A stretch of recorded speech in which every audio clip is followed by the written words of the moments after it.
Today we're talking about the agent's visual inspection disclosure. It's a form we've all had to use and we need to use all the time, but it's a very important document. What's the agent's responsibility on the AVID form? One of the most significant responsibilities of an agent is to conduct the statutory duty, to conduct a reasonably competent and diligent visual inspection of the on-site accessible areas of residential property with 1 to 4 units and disclose the results to the purchaser. And the way we do that is by virtue of the AVID form. Note that visual, when it comes to the legal meaning of this, can be interpreted as any sensory perception. So you'd want to think about noise and smells in addition to what you might see on the screen. So an AVID is required on all residential 1 to 4. That includes new construction. That can be kind of tough. So you got to look for, I'll give you a couple tips. One, if you look in the kitchen, there's usually a little tiny grout crack line in the kitchen you can note, but you can find something if you look very, very carefully. But when you actually fill out your form, we're not going to use adjectives, so it's just going to be a crack in the grout.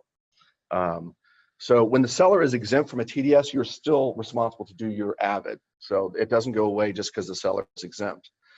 Mixed use requires an AVID which covers all the residential portions. So if you've got a commercial unit and 2 residential, you still need to do your AVID on the 2 residential units. As is sale doesn't change your obligations. You still have to do your AVID form. It is not needed for vacant land or commercial property, and 5+ residential units, like an apartment building, is a commercial property. So you don't need to do it for those particular properties. And the buyer and seller agents need to complete the separate forms. This is fairly self-explanatory, I would hope, but we do get questions if you've got a dual transaction with a Zephyr on both sides. We still want both agents to complete their own separate AVID forms. What's the scope? So California law does not require the agent to inspect the following: areas that are not reasonably and normally accessible. So it's just what you can see while you're walking through the property. Areas off-site of the property. So if you've got a property that's got, I don't know, an outhouse or a barn or something like that, it's limited to the home. Public records or permits. We have no obligations to go look at public records or permits. In fact, we encourage you not to do so. Common areas of planned developments, condominiums, stock cooperatives are not included in the scope. So if you're selling a condo, you're just looking at the interior of your unit proper itself. Now, I will tell you, if you're walking through the common areas to get to your unit and you notice something, you should probably go ahead and still note it, but we don't have an obligation to go inspect all of the common areas, if that makes sense. Some other things to note: we only inspect what's reasonably accessible. The agent will not climb onto a roof or an attic. We don't need to do that. We don't look under furniture, rugs, or up chimneys. We don't do that. We don't look under the house or at other structures in the property, behind bushes or fences or walls in the garden. That's not part of what our obligation is. Of course, if you happen to see something when you're at the property that is in the garden or something, you should obviously mention it, but we don't have a duty to firmly go and inspect the garden of the property. We don't inspect appliances to make sure they're working, including HVAC. So there's no obligation under the law to turn on the stove and to turn on the heater and make sure it's working. We don't measure square footage or locate or identify property lines. As agents, we don't have an obligation to identify environmental hazards like mold or asbestos or anything like that. In fact, I would argue that most of us don't have the training to really know what something is. You know, if I saw what I thought was asbestos, I would have a sample taken and take it to a lab, because I don't really know. And then you find out whether it is. We don't research permits, proposed developments, or proximity to amenities. So things like if the fact that it's nearby to a school or not is not something that we're required to know inherently as part of this disclosure. We don't analyze the cause or source of items noted in the AVID. So we're not going to be saying that it's a roof leak when we see, you know, a staining in the ceiling, for example. We don't have to identify. In fact, we don't want to identify the cause. So I'm going to take a peek at the form itself. So give me a second to flip over. Let's come on. There we go. Okay. So Control H. Okay, so the form itself, I'll just point out a couple things on it. There is a box to indicate whether it's a duplex or triplex and which form this unit this is for. So what you would do is you'd use a separate form for each unit in the building. The form starts out by explaining what California law is, which is basically what I just covered for you, including the section of what we do and what we don't do, which was quite frankly lifted exactly from the form that I just reviewed with you guys. And it explains to the buyer what it means to the buyer. It lets them know that, you know, although we have limited duty, if there's something in here, they have an obligation to, you know, to ask questions and use their portion of it. But we're not experts in a lot of this. So that's fairly self-explanatory. This the next form, again, it's asking you for the unit number, which is helpful if you get them all shuffled together. But there is a spot for the inspection date and time, the weather conditions, which is very important. So if it's dry and it's not raining, and the dispute that comes up later is that there's water pouring through the garage, it's important to note that it wasn't raining when you were there, or it was raining and there wasn't water coming through the garage. That's also important. So, and then other persons present, also very important to list there. And then it goes into a litany of the various areas of the property. And your goal really when you do the AVID should be that a third party could pick up this document and they absolutely could tell with certainty that you looked at the exterior and you walked through all the rooms of the property. And if they can't get that from the form, you haven't done it well enough. So if you're in the living room and there's nothing to note, the advice is to say nothing to note. And so that it's clear that I was in the living room, I just didn't see anything. And so, but I will tell you that unless it's brand new construction, it's unusually high quality, there's going to be something that you can note, even if it's something really, really picky. So it goes through all of these areas of the property. And again, you use a separate form for each unit. There is a catch-all for other known things that are not specified above. And then of course you sign it and everybody signs the document. And so that's basically the form. It's fairly straightforward from that perspective. Let me get back into my presentation here.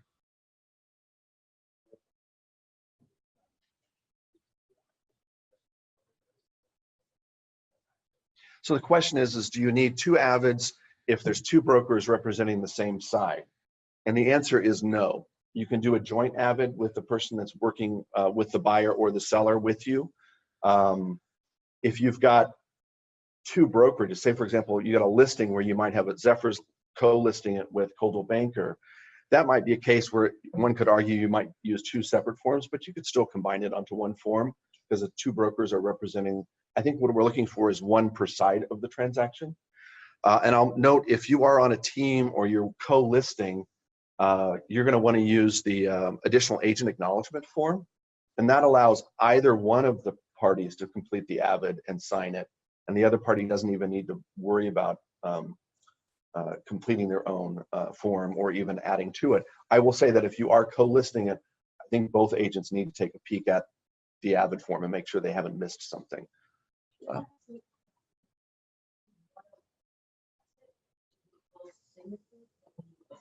The question is if both you got a co-listing or you've with another Zephyr agent and you've completed your AVID and you both reviewed it, do both need to sign it? No, they don't both need to sign it. I think it's probably best practice to have them both sign it, but if you use the agent acknowledgement, the additional agent acknowledgement form, that specifically allows the interchangeability of the signatures. But I think, you know, if there is a lawsuit, it would be helpful to know who actually completed it and know that both people had looked at it. So best practice would be for both parties. Like in your case with Charles, I would probably say you both would sign them, you know, but you don't have to if you have the additional agent acknowledgement. I want to talk about some best practices. And so first of all, an AVID is not marketing. Never note positive features at all. If there's something positive on the AVID, we're probably going to be picking up the phone and calling you and saying, hey, you know, you don't do that anymore. So again, this is the fulfillment of our legal responsibility to tell people what could be wrong with the property. So we never say anything positive. We avoid all adjectives such as big, minor, cosmetic, totally, or complete, because that can mean different things to different people. So if there's a crack in the foundation, if it's a big crack and it's 3 inches wide, on the AVID, it's a crack in the foundation. If it's a hairline crack that's really small in the foundation, On the AVID, it's a crack in the foundation. We don't use adjectives. We don't try to describe, because what's big to one person is small to another. So we just don't want to go there. We don't explain anything. We just report. So we're not saying why it's happening or what's causing it. We're just noting there's a stain on the ceiling. We're not saying it's a roof leak, because quite frankly, sometimes it's not a roof leak. And once we say it's a roof leak and they fix the roof and it still happens, then we're on the hook because we told them the wrong thing. So again, we want to just say stain on the ceiling. Never attempt to diagnose the cause. Don't substitute information for an inspection to build your AVID. Well, this happens a lot where when I was selling, I would see the other side of the transaction just following the inspector down and writing down what the inspector says. That's not our job. Our job is to independently just point out what we see and the stuff that the inspector sees is going to be on their report anyway. So we want to do our own individual AVID. We don't rely on canned recommendations or warnings. There is a sheet that's on the intranet that has some generic clauses, which are very helpful, and you're certainly welcome to check those out and use those with your AVID. There's things like, if the building's unit's next to an elevator, there's a warning about noise from an elevator. There's all sorts of stuff on that. And there's nothing wrong with adding those things into your AVID. Just don't use them in substitution of your walkthrough and pointing things out. Make a notation for every applicable location on the form, even if you stated nothing is noted. So again, if it says living room, you don't see anything, just say nothing noted, so that it's clear that you were in the room and you looked for something. Would a third party reading your AVID know clearly that you fulfilled your responsibility? That's really the question. And the reason why that's so important is if there is a lawsuit, even if it has nothing to do with your AVID, the attorney on the other side, one of the first things they're going to grab is they're going to look to make sure you did the agency confirmation correct and that you've done your AVID, because they're the only physical forms where you can point to the fact that you've done your job properly. The rest of it is all them claiming one thing and you claiming another, et cetera, et cetera. So they will look at that, one of the first things every time. So it's important we get it done right. Some more best practices. Avoid making representations for which you are not an expert. So if you happen to know something, if you've got construction knowledge, you have a history in that, certainly you could comment on something like that. But like a good example would be, I just happen to know that modern foundation bolts have to be 5/8 inch and they have to have the square washer. I know that because I've done work on my own property. So I might note if I just see older foundation bolts in a property. But if you don't know that, you don't know that. And so you're really limited to, I would argue, indicating that you didn't see any foundation bolts anywhere. But you wouldn't have to get into the detail if you don't have that information. If you have that information, then you would want to add it, if that makes sense. What the buyer thinks is material may be different than you or the seller thinks. So even if it's something really small and picky, that might be very important to them. So you want to make sure you note everything. Complete your AVID while the buyer has the contractual ability to take action, particularly if you're on the buy side. So it's not very helpful if they've already removed all their conditions and they just happen to buy the place, and then you land this on them at the last 11th hour and then they're upset with you. Just get it to them early in the process, very, very early. So you'd want to, maybe it's, if you feel like you're going to put the deal together, maybe you're taking notes as you're walking through on the showing. If not, you're getting in there just the minute you ratify as soon as you can to make sure that you complete this. You don't want any surprises. Surprised buyers are not happy buyers, and unhappy buyers don't refer you business.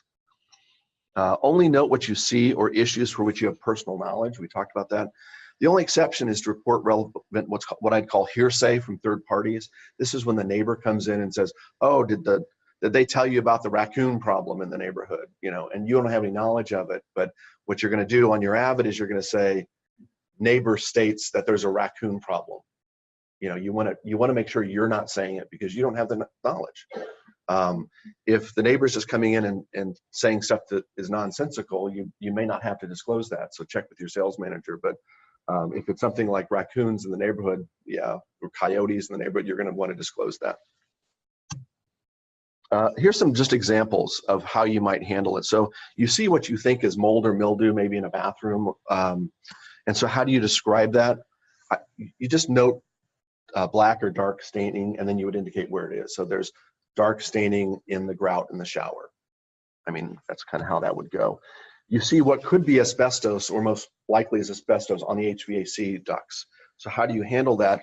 And again, unless you're an expert, I don't, you know, or you've tested, I don't know how you know that it's really going to be asbestos. You know that there's a white fibrous material which could contain asbestos, would be a way that you could handle that on your AVID form. The property has brick or partial brick foundation. I would just note that you see brick in the foundation and just leave it at that. We're not getting to the seismic problems with it, that it needs to be updated. We're just stating what we see. You see what you think are small, minor foundation cracks. Again, you note that you see foundation cracks and you note their general location. So I see cracks in the foundation in the front half of the garage, or, you know, or in the back of the house, or wherever you see it.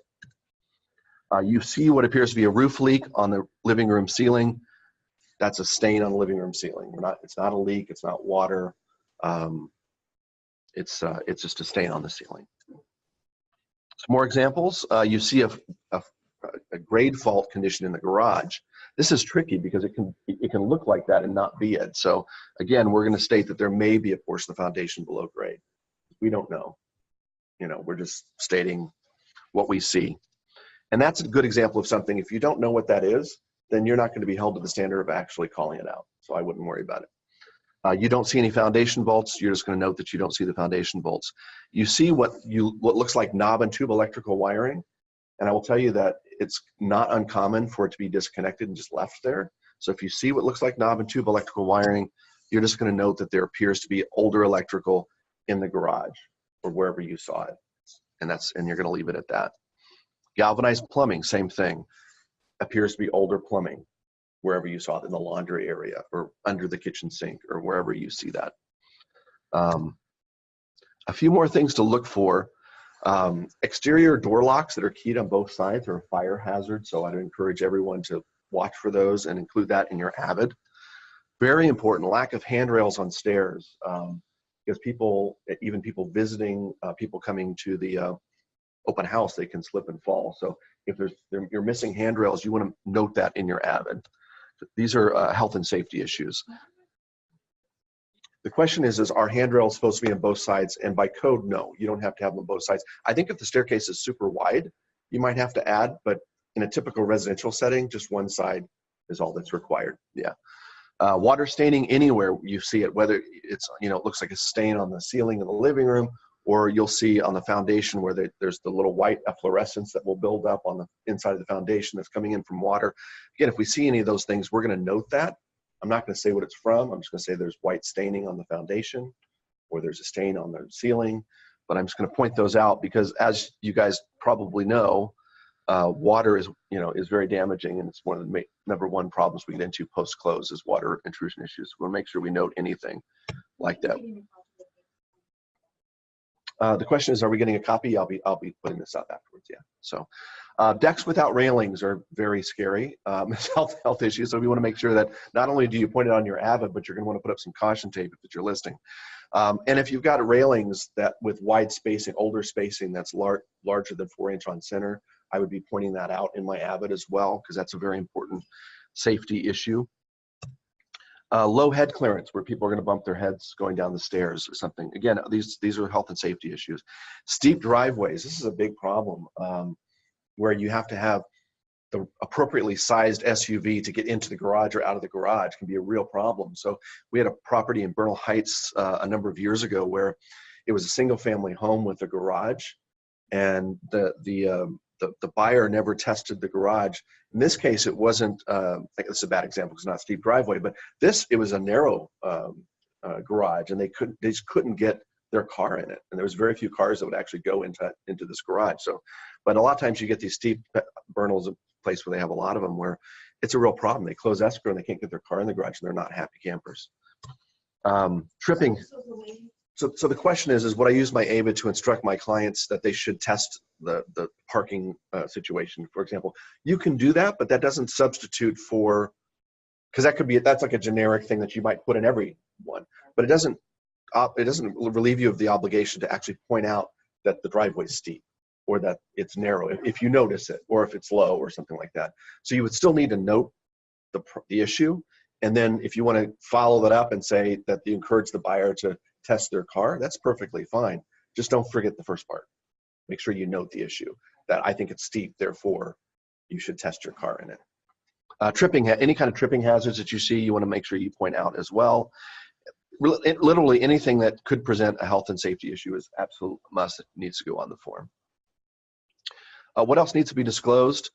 Aside from an inspection of the physical property, we are obligated to note other items that we already know. So a good example of this is, back in the day, I sold a lot of condos in Victoria Mews, which is a condo complex on Ventura Hill. And I had sold a lot of them, and over the years, I learned a lot about that complex. And so there's stuff that I knew that I had to disclose just because I knew it. Now, I didn't have to, if you listed in that complex, you wouldn't have to go looking for this information. But if you have the information that could be perceived as possibly material, you need to disclose that. We talked about this before. Anytime a neighbor comes in, this is not infrequent, and they say, you just basically say a neighbor states, insert the claim here, whatever it is, and you always attribute the third party in the disclosure. Noise issues from neighbors above or below, including barking dogs, things that you note during a showing. So maybe when you did your walkthrough, you didn't notice that there was a crazy dog that barks constantly, but during your open house you notice, you need to go back in and add that into your AVID. Noise issues from elevators or other building equipment could be an issue. So we had a big lawsuit over this, where the elevator wasn't being used and when the person looked at the property, and when they moved in, it's right next to their bedroom and it makes noise constantly. So if you're close to that kind of equipment, you want to watch out for that. Anything that a buyer might deem material, including but not limited to neighbor and neighborhood issues. So sometimes you get into the issue where you've got a small HOA and they all fight with each other. And so how do you handle that? So we're going to need to probably bring that to the attention of the buyer in some way. So go talk to your sales manager. Let's find the best way to kind of address that type of an issue. If you need to ask whether it should be disclosed, the answer is usually yes.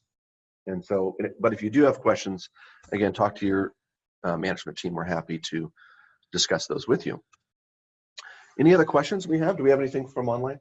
So the question is what do you do with fireplaces, particularly the Victorian?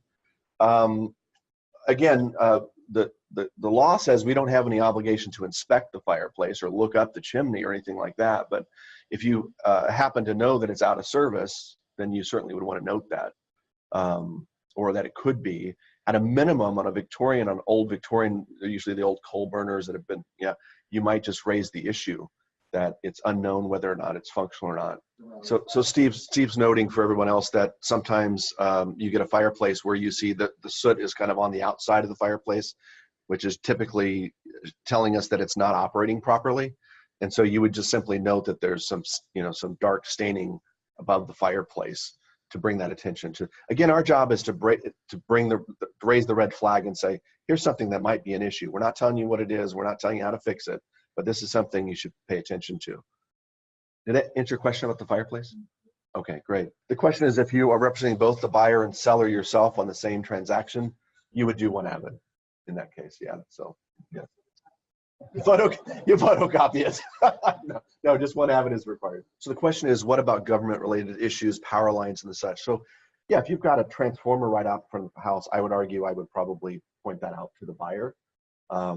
If there's a telephone pole out front, that's pretty obvious. I would probably note, I would note it just because, but we don't have an obligation to research government issues at all. So it's just what you see when you're there at the property. So again, you stand at the front of the property, you see what you see.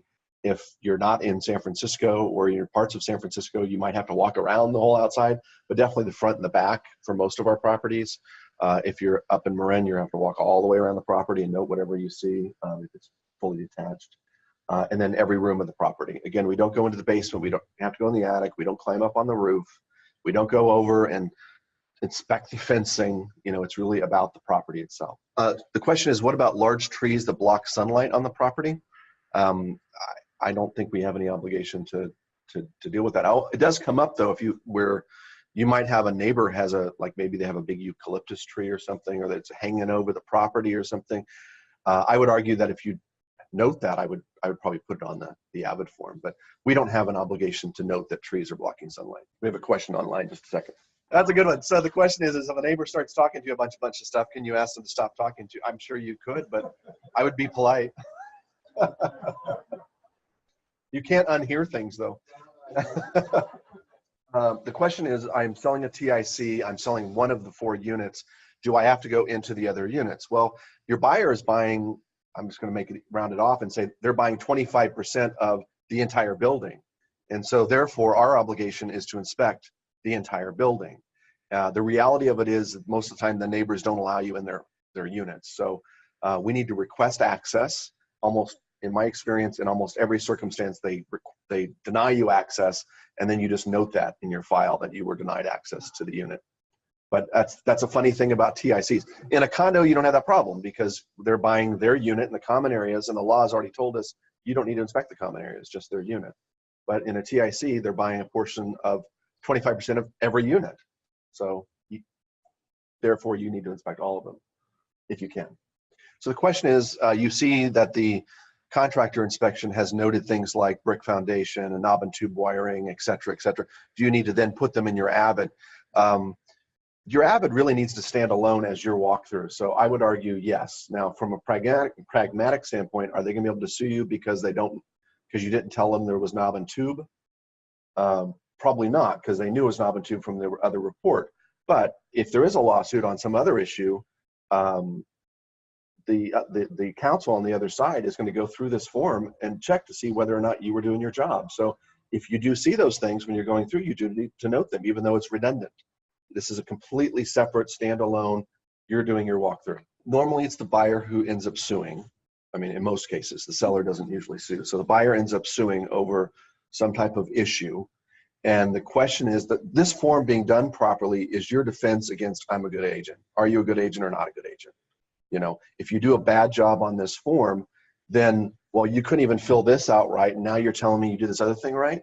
You know, so you see what I'm saying, where I'm going with it?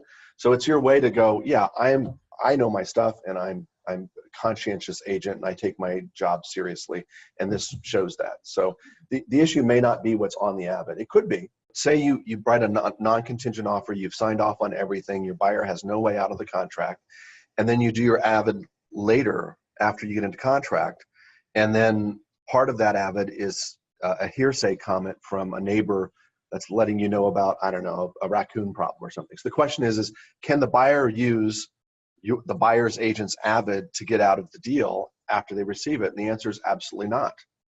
So the buyer can use the listing agent's AVID to get out of the deal. So the way the law works, there's a law that the Civil Code states that the buyer has a 3-day right of rescission after they receive a material disclosure from the seller. And the listing agent is the agent of the seller. So by extension, that's coming from the seller. So they have a 3-day right of rescission, which is actually in our contract in San Francisco. It's a 5-day, and I believe it's a 3-day in the CAR contract as well. But the buyer's agent doesn't, the AVID for the buyer doesn't have, buyer's agent doesn't have that same situation happening. So your buyer's just stuck if you disclose to them something material after they've gone into this contract. They don't have any recourse. So that's why it's really important to get it to them up front. Okay, so let me recap it. So she's in contract on a property. Everything's going swimmingly well. She's the listing. We're the listing agent, and we don't know or didn't pay attention to the fact that evidently someone was chopped up into little pieces in a fish tank in the unit across the street. So the question is that, okay, so the buyer's agent finds out about the chopped up person in the fish tank across the street. I'm hoping they've been removed at this point, but they're not still in the fish tank. But anyways, so can the buyer's agent drop that onto her updated AVID form to get her buyer out of the contract? And the answer is no. No, no. So the contract provides, if you use it for a period of time for the buyer to investigate. And if they choose not to do it and they write a contingent free offer and the seller had no idea about it, that's the other thing, then the buyer's just stuck. They have to buy the property, otherwise they're breaching the contract. They don't have a way out for something that happened across the street. Yeah, Steve's bringing up the point that it does bring up the issue, did the seller know? How could the seller not have known? So Steve's pointing out that in that case, even though the buyer can't get out based on the buyer's AVID finding out about this horrendous crime across the street, it does open up the seller to potential liability, because it would be hard to imagine that they wouldn't have known about this. But yeah, they were busy packing and didn't notice. Roya, yes. So the question is, I'll repeat the question for everybody else. The question is who's responsible for inspecting outside the property, the landscaping or sprinkler systems, trees, tree roots, all that kind of stuff. And most of the time, as you point out, there's really no one really paying attention to it unless you ask them to. So like if you had a sprinkler system, you could have a sprinkler company come out and inspect it for you. I would argue that unless you've got a fairly new sewer lateral at your property, every property should have a sewer lateral inspection at this point, even if it's not required by local code. We had an unfortunate situation where someone sold a property in the East Bay recently, and they didn't have the sewer lateral inspected, and neither did the seller. And it turns out it needed about $10,000 worth of work to replace it. And now we've got an unhappy buyer. So on the buy side, I used to always go, okay, get your contractors, get your pest inspection, you know, but now you need to add the sewer lateral onto that. But yeah, there's no one looking at those things really. So if you note something, if there's really large trees or sprinkler system, you gotta, you know, either test it, encourage the buyer to test, or have someone come out and look at it. So the question is, I'm selling a property in the Tenderloin, even though there's no crime on the property itself. It's generally known that there's crime in the neighborhood. And again, this gets back to what do you know, what does the seller know? And I think there'd be everyone in the room here and everybody watching knows that there's certain areas of the city that are higher crime than others. So I would probably just put, if you don't have if you have actual knowledge of a crime at the property, you need to disclose that. But otherwise, you're probably safe. You're safer to say something like, you know, it's an urban environment and there's crime, and encourage the buyer to check with the police department if they have concerns or questions about it. Hearsay is really any third party says something to you. We're not responsible to dig them up or to disclose them or that kind of a thing. But I would say that if you are in an area that you know is higher crime than others, you probably should make a note of that. And just as a general state, if you actually know of a crime on the property, you need to disclose that. You can't just say there's high crime in the area. That's a very good question, Steve. So the question is I'm selling a property and there's another structure maybe on the back of the lot that someone is clearly sleeping in or using as a bedroom or an office or something like that. Do I have to inspect that other building? And legally, I think the answer is no. However, I think it'd be silly not to. So I would say our policy at Zephyr is go ahead and inspect that other building. But you know, like if you're out in rural country, you know, we're inspecting the house. We're not inspecting the barn, I guess is the intent behind the law. But you know, let's go ahead and inspect all the improvements on the property. So the questions about earlier, I had mentioned that we don't have to go under the house. And that's really meant, I think the intention of that is like, you don't have to go into the crawl space under the house. So if it's a space that's generally used and occupied and people walk in it, like a garage or the furnace room, those kinds of things, yeah, we need to inspect those. Absolutely. What if a room appears to be freshly painted? I mean, that happens a lot because we stage and we paint. I don't think there's anything to this. I don't think we're not required to disclose as freshly painted. In fact, that's positive and shouldn't be on here. To the extent that I'm going to get inside that person's head a little bit, maybe they're thinking it's freshly painted and therefore they might be hiding something. That's, you know, I don't know what you do with that. You might mention it to your buyer, but it certainly doesn't go on your AVID. It's just a suspicion you have from being in the business, you know, as long as you have and have seen a bunch of stuff that it's freshly painted. But John's mentioning that if freshly painted, it's two different colors paint, or there's like an off-colored paint. Yeah, sure. There's no problem noting that there's two different colors that's slightly off paint. So the question is I've got a property and there's scuffs in the paint throughout the entire property and there's marks on the floor throughout the entire property. Do I cut and paste and just list that on every single room, or do I do an overall statement at the bottom stating, you know, that throughout the entire property there were scuffs and there was paint? I suppose you could do it either way. The better way to do it is to do it room by room, because it's demonstrating that you actually went into the room and you saw it. But you could cut and paste that same thing and then add whatever else you note in that room.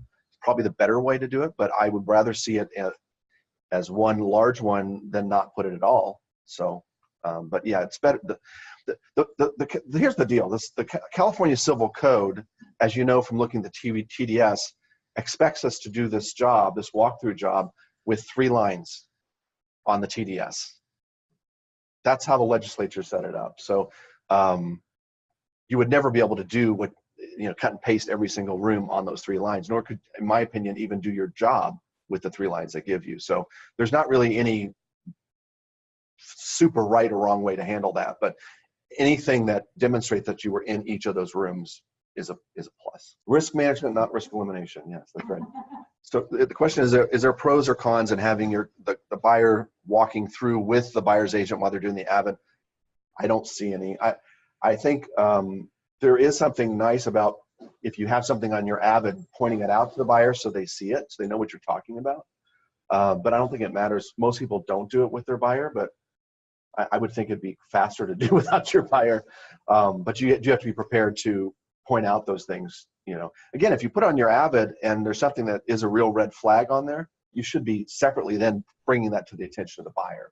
So I'm putting this on my AVID form, but you should know that it looks like there's something going on. There's a big stain in the ceiling. So the question is, does the listing agent need to disclose to the buyer that they represented the seller when they bought the place? No, there's no obligation to disclose that. Now, if you are the agent who represented the buyer when they bought it, and now you're representing the seller, any reports that you have, any TDSs from that time, inspection reports, all of them have to be given to the new buyer. Otherwise, you're committing fraud by keeping those to yourself. What if you're aware of the fact that there's a dispute among the family members about the sale? That has absolutely nothing to do with our AVID form or our disclosures. I don't think there's any need to disclose that. I think I would let my buyers know because it could end up affecting your close of escrow date to that extent. But as far as disclosure, that's not a material fact that would be, once it gets closed, it's not a material fact that would affect the buyer. What's the best way to update it? I mean, you could do a new AVID. You could also just, quite frankly, you could just, I'd be fine with even if you just emailed your buyer and then you had them sign that for the file. So just as long as the information gets to the buyer, it's fine. You could also just type up in Word, supplement to buyer's agent's AVID and just state whatever it is and have them sign that. It doesn't have to be super formal. Again, the law says that we have to do the disclosure, and the way that the civil code has given us to do that is 3 lines on the TDS. So we don't have, it doesn't matter as long as the information gets to the buyer and we want them to acknowledge it. I'd prefer that they sign it like a disclosure. So you'd send it to them in DocuSign and have them stamp it read and received and have them sign it. Absolutely. This under the stairs is dry. The seller doesn't disclose any water issues. Both the buyer's agent and the seller's agents complete their AVID. It's dry when they do it. And now we have that atmospheric river coming in that we now have every week, I guess, now in San Francisco. And it just torrential rains, and all of a sudden there's rain pouring through the property or water pouring through the property. What's the best way to update that? The contract states that if the seller becomes aware of a material issue during the escrow, that they have to update their TDS, which then gives the buyer their right of rescission, their 5-day right of rescission. So that's really the best way, because I'm assuming not only the agents would have known this, but the seller would have known this. But let's just say for a second that the seller is in Europe and isn't there to see it. Their listing agent's going to need to let them know that there's a problem there. So ideally the seller's making the disclosure, but if for whatever reason the seller or the other agent is refusing to disclose something that you're aware of, you need to make the disclosure. So someone needs to make the disclosure is the real answer, but ideally we go to the seller to have them update their TDS first. And if they do, we don't have to do anything. The question is so what if in this case where the torrential water comes through, Steve is saying, well, maybe does the listing agent need to update their AVID at this point? Possibly. I'd have to check with CIR Legal, but I would argue that we have a date and time on our AVID. So this is what we saw as of a particular point in time. I'm not sure whether or not we have the obligation to continue updating it the way the seller does. So do you know? Yeah, so that's something I can find out, but I don't know the answer to it. My my gut's telling me that it's a date and time. So good example of like you're selling new construction, and a lot of times people feel like they have to wait to the end and all the construction is done to do their AVID, and that's not true. You could do your AVID with the kitchen done and the bathroom's not done, and you just state the bathroom's not complete, and you've done your AVID, so that's fine. Any other online questions? We have a few online questions. So if I heard the question right, can the buyer or the buyer's agent withhold something that they know and then tell it to the listing agent or the seller later, forcing them to update their disclosure and therefore getting out of the contract? The short answer to that would be no. But the long answer to that would be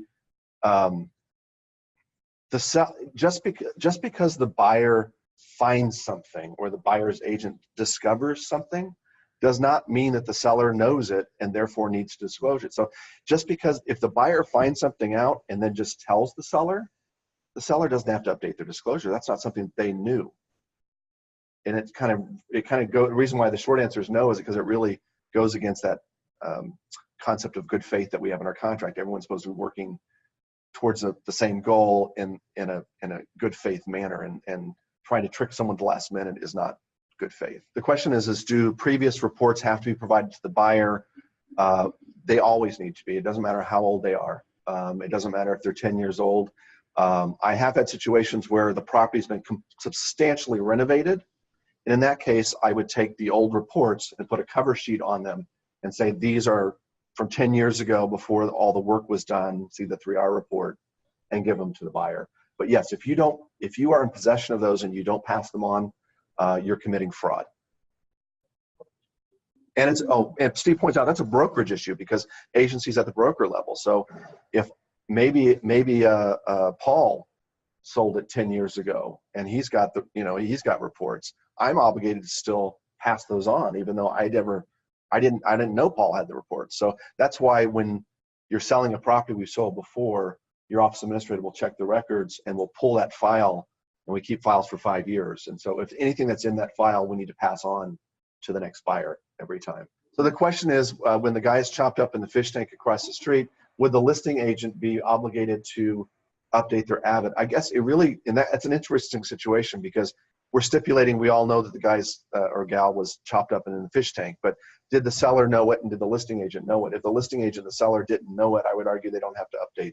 It's just something the buyer found out. Just because the buyer finds something doesn't obligate the seller to disclose it. So if the seller becomes aware on their own that there was a murder across the street, and of course, there's an argument here that that crime didn't even happen on the property. So there's a question as to whether or not they would have to disclose that. Now, we had this once where it was a property where we were in escrow, we had the listing, and someone else had the buyer. They removed all their conditions, and then there was a shooting that was 2 doors down out in the street. And at that point, the seller didn't know about it, lived out of the area, so the buyer found out about it. And so no, in that case, we deemed that the listing agent and the seller did not need to update it because they were not the one aware of it.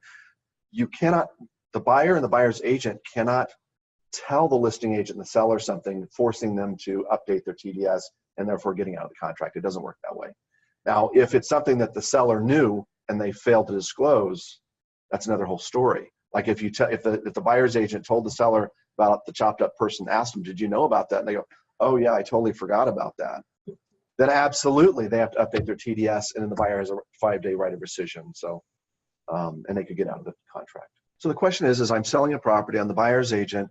There's clearly been renovations done, and when you look at the 3R report, there's no permit for them. Now, we're not required to investigate permits. In fact, as a policy, we tell you do not investigate permits because you can get yourself into a whole heap of trouble because of it. The question is it looks to you as if the kitchen wasn't done with the permit based on the 3R. Shouldn't I have to disclose that? That's a very good question. I would argue that the 3R report is disclosing it to the buyer. If you happen to pick up and notice it, and maybe you ask the listing agent, was that done with a permit? They say no, then absolutely you need to disclose it. But we don't have an obligation to analyze the 3R report against the condition of the property. But if it's something that's obvious that we see, and it's, yes, I would say that you would probably need to disclose that to the buyer. And of course, the buyers now you can go online to the San Francisco Building Department website and research all that stuff yourself. I don't recommend that you do. I would encourage you to get the link to your buyer and they can go in and look at it and see what they see. Smells and sounds is the question. What about them? So do I have to disclose if I can smell cat urine and mildew, or I can hear the train whizzing by the back of the property? Absolutely. So getting back to this whole idea, we call it a visual inspection, but it can be applied to all your senses. So if there's a very strong odor coming from the laundry room, you would note that. If if there's the hall closet where the litter box used to be has scratches on the door and a really strong odor, you would note that. You're not going to say it's from what it's from. You're not going to say that it's cat urine or it's from the litter box or it's mildew. It's just there's a strong odor, and let the buyer run with it from there. So.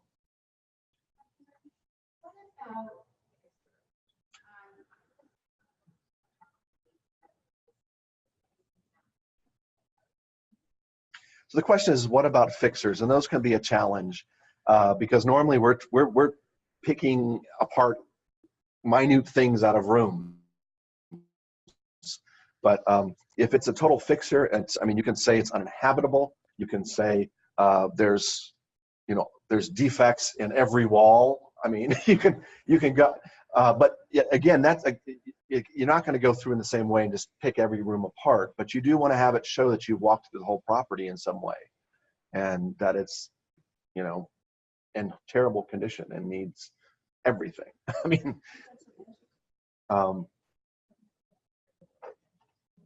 Well, that's true. Well, uninhabitable is also a state. So, if it is uninhabitable, there's no hot water, there's no plumbing, there's no heat. You certainly could state that. But that's not the profile of the property that we're going to get in trouble over with our AVID either, because, you've got someone who's going to be doing substantial work on the property. Okay, well, thanks everybody for attending. Thanks for everybody online. Sorry we got started a little late, but hope you found this somewhat valuable, and we'll talk to you soon. Cheers.